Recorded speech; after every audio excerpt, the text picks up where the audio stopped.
ওদিকে মুরগি কাটার কাজ চলছে, আর আমরা চলে এসেছি। আপাতত 3 জন আছি, আর 2 জন এখনো পর্যন্ত এসে পৌঁছয়নি।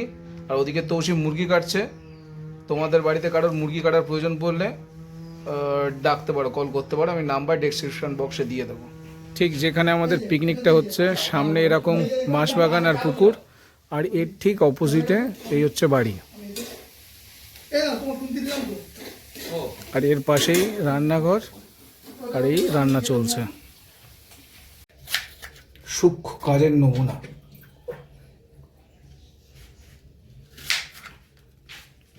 যোগ্য পাত্র, যোগ্য রান্নি, কিন্তু কন্যার অভাবে ছেলেটা ধুকছে।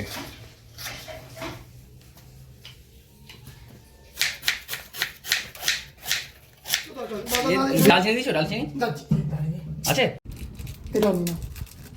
চাটার ব্যবস্থা করিস না, কি করছিস আমি বুঝতে পারি না। এত সুন্দর সব প্যাটিস আমি কি সব নিয়ে আসলাম, করবি তো? দাদা ও একটা কাজ গুছিয়ে নি। এরা কি সব কাজে ব্যস্ত, কি সব কাজে ব্যস্ত। শুভঙ্করের কোনো আতাপাতা নেই। জুনিয়র দুটো রান্নি মিলে এখন রান্নায় ব্যস্ত। আমার চায়ের কোনো সম্ভাবনা নেই, ব্যবস্থাও নেই। This is disgusting. সুন্দর একটা গোপাল ঠাকুর। অবশেষে চায়ের দেখা মিলল। হ্যাঁ ওই কর।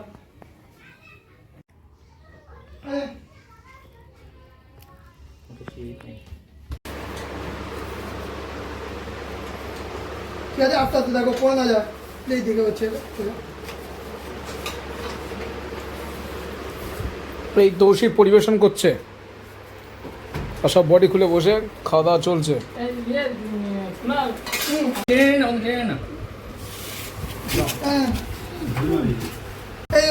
এটার মধ্যে রাখো তো, পড়ে যাবে জলের উপরে। এই এতটা শুভ আমার দিল। আজ তাহলে এই পর্যন্ত, আবার তাহলে পরে দেখা হবে। ভালো না?